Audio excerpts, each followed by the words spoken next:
This happened to my friend Jane earlier this summer. Jane lives in a bungalow a block away from Green Lake in Seattle. For those of you unfamiliar, Green Lake is a really popular place for running, outdoor and park activities, dining, etc., and is super busy during the summer. It's common for people to be out late at night during the summer, so Jane didn't think anything was amiss when she heard noises outside her house at midnight. She woke up again around 3 a.m., but this time the noises were louder, like something was hitting or tapping her house. She turned on all the lights and walked around her place, but didn't see anything and went back to bed. She felt uneasy and didn't sleep well the rest of the night, and woke up just before her alarm went off at 5 a.m. As she sat up in bed, she looked through her open bedroom door to see a man on all fours, army crawling down the hall towards her bedroom. Jane screamed, and as she goes to grab her phone to call 911, the man calmly stands, looks at her, and says, "Don't worry, I'm leaving." The man turned around and walked toward the front door. She shut her bedroom door and called the police. After the police arrived, she discovered the man had removed all of her window screens and presumably entered her home around the time she woke up at 3 a.m. The police did not believe he intended to rob her since he didn't take any of her valuables. The only things he did take were her car keys and her house keys that were in her purse by the front door. Jane's friend, a cop, believes the only reason this guy was so calm is because he has likely done this before. He also thinks that he had probably been watching her for some time and knew her schedule well enough to attack her when she was most defenseless. Whether he took her keys just to confuse her or because he intended to come back is beyond me. It was not uncommon back in the day for my mom to go to the store and leave me at home to watch TV. Nothing bad ever happened, but one time while watching TV, I heard the piano downstairs start to play. I just thought my mom was home, but was confused because she never played the piano. I went downstairs and walked into the room where the piano was. There was a crazy-looking man sitting at the piano and was looking at me with a huge, exaggerated smile as soon as I entered the room. I was frozen, and he continued to smile and play the piano. He stopped suddenly, but never looked away from me. It was pure terror and shock. I finally somehow was able to move and ran. I ran out my front door, which was unlocked, and ran to the neighbor's house across the street. The lady that lived there was very concerned, and I was surprised to see her walk over to my house by herself and go inside, and I was even more surprised when she came back out with the man. Apparently, the man was her mentally disabled brother, about 50 years old. I never saw him again, but I can remember his crazy, exaggerated smile like it just happened yesterday. When I was 22, I was dating a guy that lived out in the country, pretty far away from where I lived. It was about 60 miles out, and while driving to his house one day, the sun started going down. It was about 8 p.m. It was still bright enough outside to see, but almost to the point where I needed my lights on. As I'm driving down this long stretch of road, I see something off in the distance. As I came a bit closer, I could see it was another car, a small red Toyota. It was stopped and turned kind of sideways in the opposite lane. When I came closer, I was horrified to see a woman lying face down in the middle of the road. I came to a stop about 30 feet away and grabbed my cell phone. I forgot that I didn't have any reception out here, and I sat thinking of what to do for a few minutes. Even though there was nothing that seemed threatening about the situation, I felt scared. I didn't want to leave my car, and I realized I had no way of providing any kind of help anyway, so I decided to drive past the body and keep going. And when I got to the store about 20 miles away, I would get some help. So I started to drive by the body very slowly, going about 2 miles per hour, and when I was sure I cleared the body, I hit the gas. Only about 5 seconds go by, and I look in the rearview mirror. The body is now standing up in the middle of the road, facing me. My parents bought their first house back in 1972. It was a fixer-upper, but they decided to move in right away and fix things as time and money permitted. Within a few days of moving in, the new neighbors came over to introduce themselves. They also let my parents know that the previous owners had moved out after a nasty divorce. They had lost their second baby from SIDS, and their relationship went downhill from there. My parents were horrified, more so because they were newly pregnant and couldn't imagine going through such a thing. They eventually pretty much forgot all about it. Life went on. They were in love with their new life and their new house. In preparation for the baby, they decided to wallpaper the nursery. My dad told my mom there was no need in wallpapering the inside of the closet, but she insisted. She was kneeling down, scraping off old paint inside of the closet when her eyes fell upon something that made her blood turn to ice. Written in crayon, at about eye level for a kindergartner, in childish scrawl was, "I killed the baby." I'm laying in bed reading with my dog at night. My bedroom door is open, and my room is the only room in the house with the lights on. It's completely silent. I took a quick glance at my dog. My dog is staring out the door into pure darkness. I see him slowly tilting his head to the side, which he only does when he sees or hears something that seems bizarre. Then he slowly stands up and starts growling and snarling towards the dark hallway. I start to call his name, but he ignores me, and his growling is becoming more and more aggressive. I stand up next to him and look out the door, but I can't see anything, it's so dark. He then starts to bark. I look down at him, and he is definitely staring at something in the hallway. I lean down to pet him, and as soon as I touch his head, he stops. His mouth opens, and he starts panting while wagging his tail. It was so unnerving. This happened almost 10 years ago now. I was in high school, the summer before my senior year. I got a job at the big movie theater in my town. It wasn't too bad. I sold tickets or manned the concession stand. The best part of the job was getting to see all of the movies for free. I would come in even on my days off and see whatever was playing. I didn't have many friends back then, so this was a great way for me to kill time and not focus on my lack of social life. I worked the early shift on most weekdays and got to know the matinee crowd. Mostly it was older folks who complained about the stale popcorn. It was during one of these shifts I first met Brian. He stood out from the usual crowd because he was younger, maybe late 30s, and handsome. He came several times a week and saw almost as many movies as me, always carrying some sketch pad into the theater with him. He was always friendly with me. After one of my shifts, I popped into a theater to catch the second half of some CGI movie. On my way out, I ran into Brian. He asked what I thought of the movie, and we started talking. After maybe 10 minutes of conversation, I asked about the sketch pad. He told me he was an illustrator of children's books and was taking some time off between projects.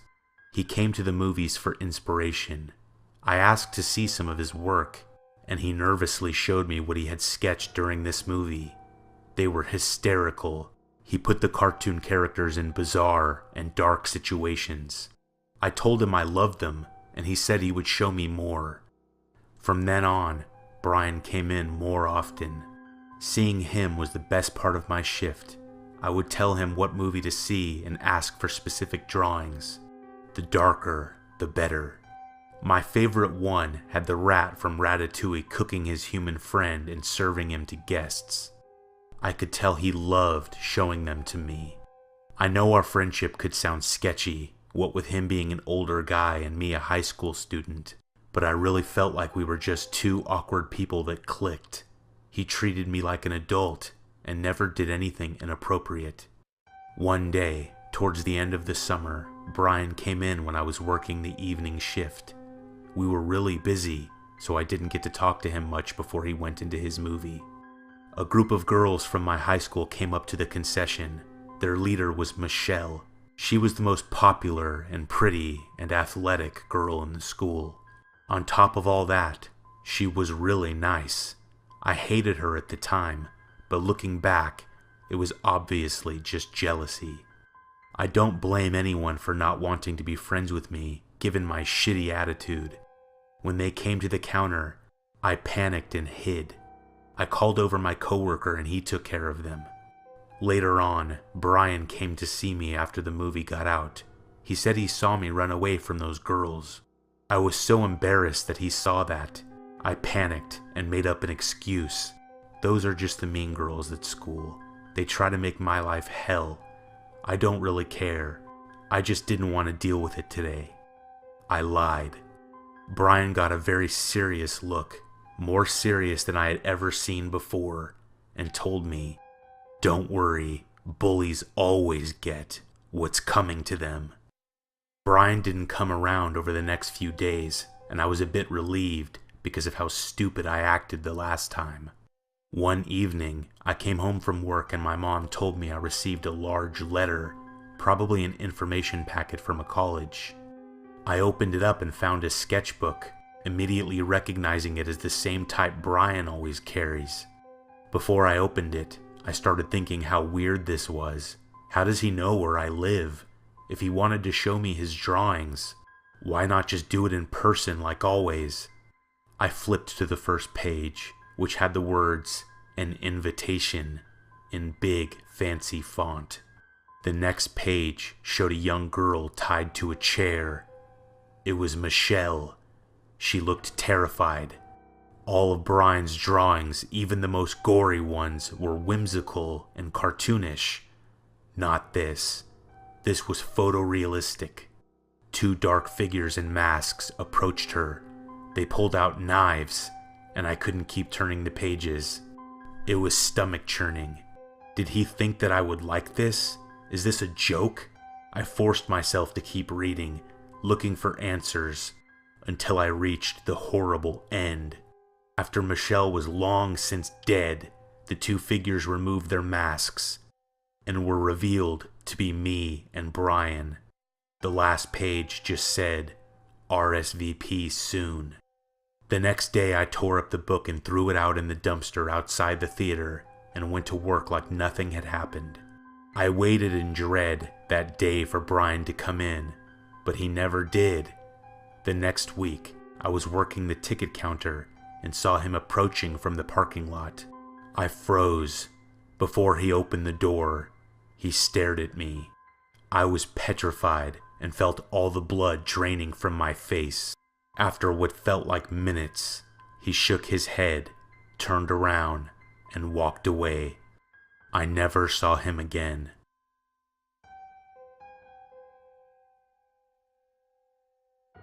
My husband and I were laying in bed one night when we heard a noise. Nothing crazy, just a small rustling noise. We argued over who should go check it out, decided it was nothing, and then tried to go back to sleep. We heard the noise again. What the hell? You go. No, you go. While we were arguing, in whispers because my daughter's bedroom had an adjoining door, we heard it again near the foot of our bed. I turned on my phone to use as a light and saw my daughter on the floor.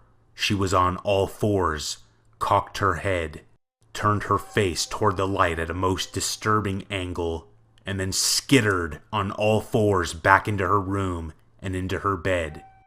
My husband and I were absolutely horrified. She was sleepwalking and crawling and had no recollection. She did creepy sleepwalking things after that for years, usually while we were watching scary movies or lying in bed in the dark. Kids are the worst. When I was 13, I woke up in the middle of the night after hearing something hit my window. The window in my room faced the street, and we didn't have a fence or anything in front. I looked over and saw a man standing outside my window. He was smiling. He didn't do anything except stand there and smile. I wanted to scream, but couldn't for fear of what he would do. After a couple of seconds, he walked away out of sight. A few more seconds later, I heard my front door open. No mistake, it opened quietly, and you couldn't hear it unless you were awake and listening for it. After that, silence for about 1 minute. Then my bedroom door opened and the man walked into my room. I was petrified. He stood there right in front of me and just smiled. His clothes were dark and he was clean shaven. He stood there for a good minute before turning around and walking out again. I heard my front door open and close, and then nothing. I ran to my parents' room and told them what just happened, and they freaked out. They were positive they had locked the door. It was the scariest thing that's ever happened to me by far. I have no idea who he was, and I never saw him again. One day, I was called over to babysit. I did it a lot for these people, so it was routine for me. I was told to put the kids to bed at 9, and I did. After I put them to bed, I started watching TV and doing homework, waiting for their parents to come home. But then, I started hearing some noises coming from the basement, like pans falling and stuff. I ignored it at first and thought it was the washing machine or something. A little later, I started hearing the noises again, so I decided to call the police and tell them I was hearing noises coming from the basement at the house I was at. The lady at the station told me there's a patroller in your area and that he'll be at the house in about 20 minutes. A few seconds after I hung up the phone rang. I answered, and it was the 911 responder I had just spoken to. She sounded frantic and told me after I hung up the phone, the line was still active, and then she heard another line hang up on my end. She then told me to go into the room with the children and lock the door. I stood in the dark room with the sleeping kids clutching a kitchen knife for about 15 minutes until I heard a knock at the door.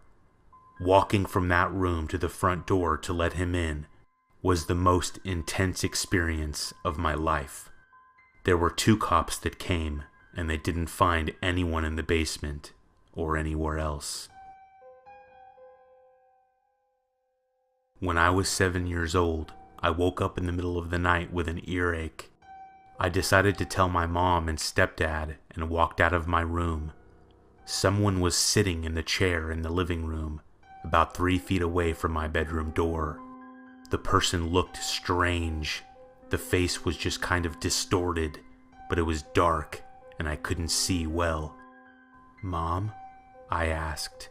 The person shook their head, and I started getting scared. "Mike?" The person shook their head again. I decided the best option was to go back to bed so I wouldn't have to walk past this person. I climbed in bed and closed my eyes for a second before opening them and seeing the person standing in my doorway, smiling madly and nodding furiously.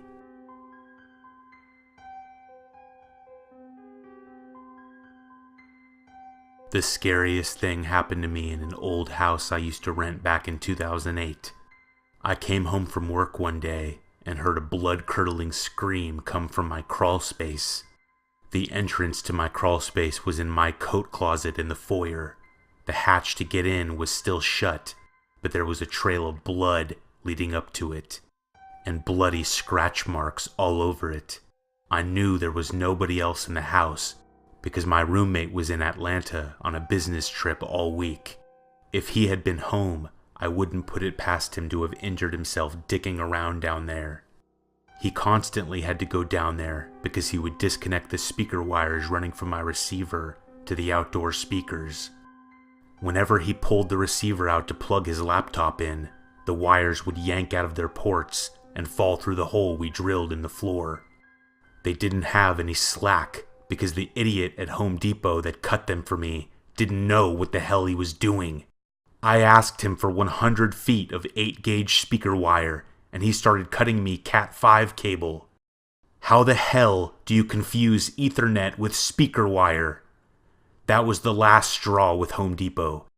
They already screwed me twice with that shitty Ryobi brand of tools they carry. I bought a Ryobi leaf blower and weed whacker, and neither of them ever started. Fuck Ryobi, and fuck Home Depot.